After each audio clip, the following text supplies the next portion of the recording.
A Rádio Rio de Janeiro apresenta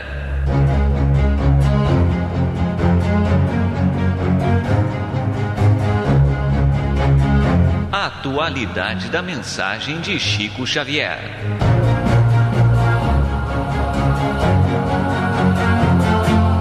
Este programa levará até você a mensagem de espiritualidade e de esclarecimento da obra mediúnica de Chico Xavier e da sua participação pessoal nas entrevistas concedidas sobre temas da atualidade.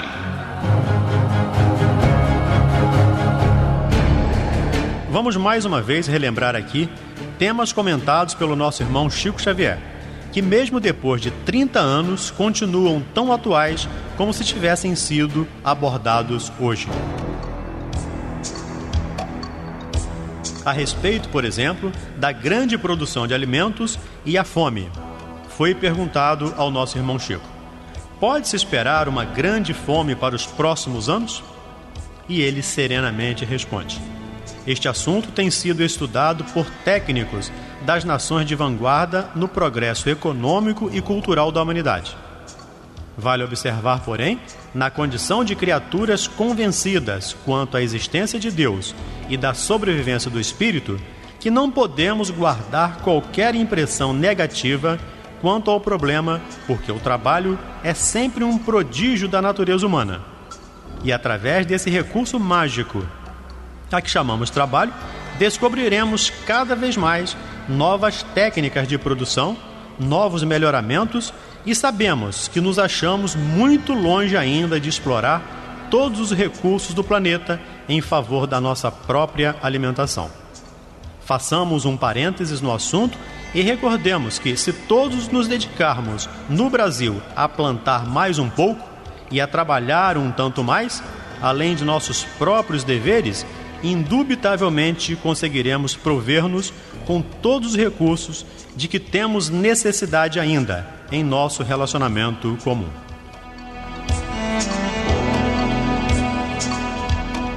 A respeito do homossexualismo, o nosso irmão comenta: o problema da homossexualidade sempre existiu em todas as nações.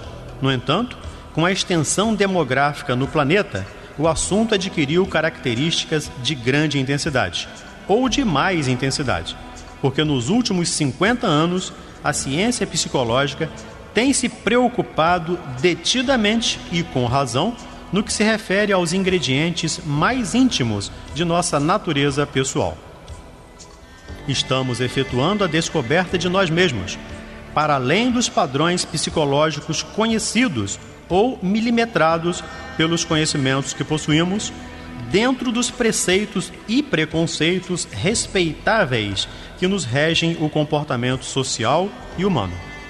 No caso, é justo observar que os impositivos da disciplina e da educação devem oferecer-nos barreiras construtivas para que o abuso não destrua quaisquer benefícios estabelecidos em leis.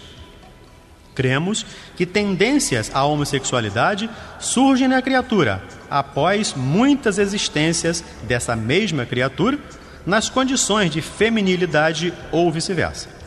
Pensamos assim na base da reencarnação, porquanto, além dos sinais morfológicos, a individualidade é a própria individualidade em si, com todas as suas experiências das existências anteriores.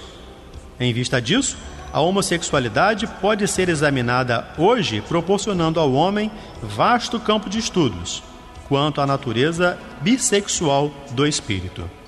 O tema é, porém, objeto para simpósios de cientistas e instrutores da humanidade, até que possamos encontrar a fórmula exata para decidir do ponto de vista legal quanto ao destino dos nossos companheiros, num sexo ou noutro, que trazem a inversão por clima de trabalho a ser laboriosamente valorizada pela pessoa que se faz portadora de semelhante prova ou de semelhante condição para determinadas tarefas.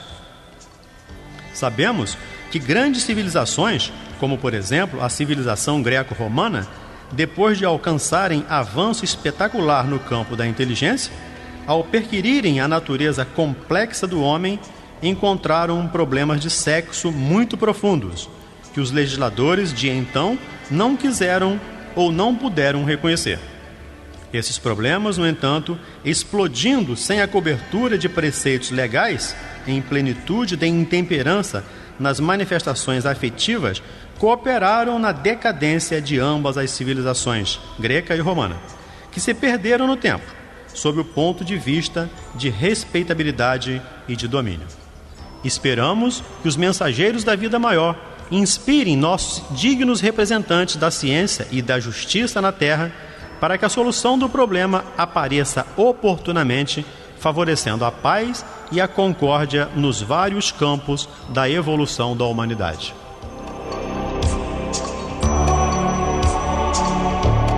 Sobre danos causados pela obsessão, foi perguntado ao nosso irmão Chico: até onde e até quando um ou mais espíritos obsessores podem causar danos no plano físico a indivíduos desprovidos de certo amparo no plano espiritual? E o Chico responde: nossos amigos espirituais observam sempre que não há um desamparo no universo. A misericórdia de Deus nos alcança em todos os setores e em todas as situações. E desde que tenhamos já algum conhecimento para ensaiar os nossos passos nas estradas evolutivas, por nós mesmos vamos criando em nós recursos de autoproteção.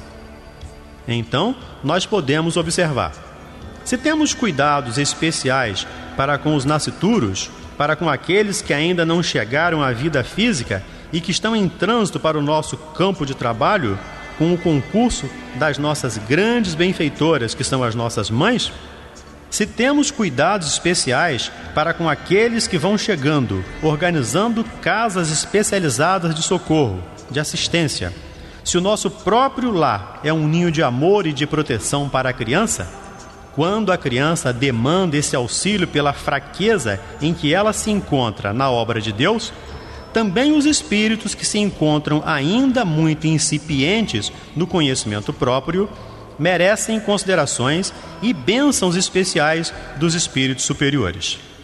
Então, devemos catalogar os assuntos de obsessão, encarando esses assuntos de acordo com a nossa própria natureza. Um espírito obsessor terá tanto poder sobre nós quanto seja o poder que facultamos a esse espírito de nos obsedar.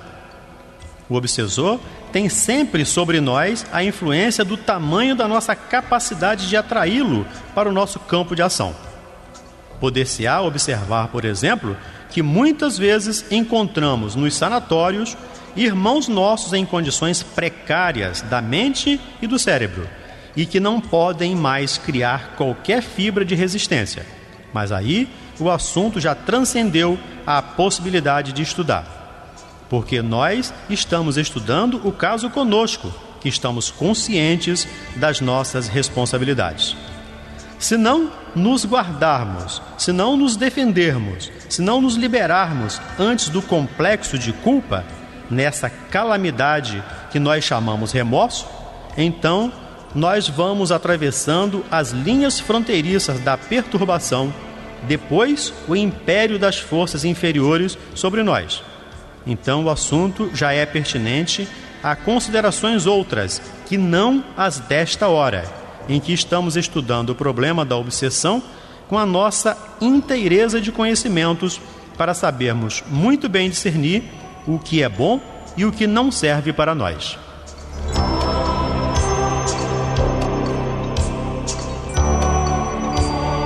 Como se pode ver, as respostas do nosso irmão Francisco Cândido Xavier são mais atuais do que se pode imaginar. Muita paz e até o próximo programa. A Rádio Rio de Janeiro apresentou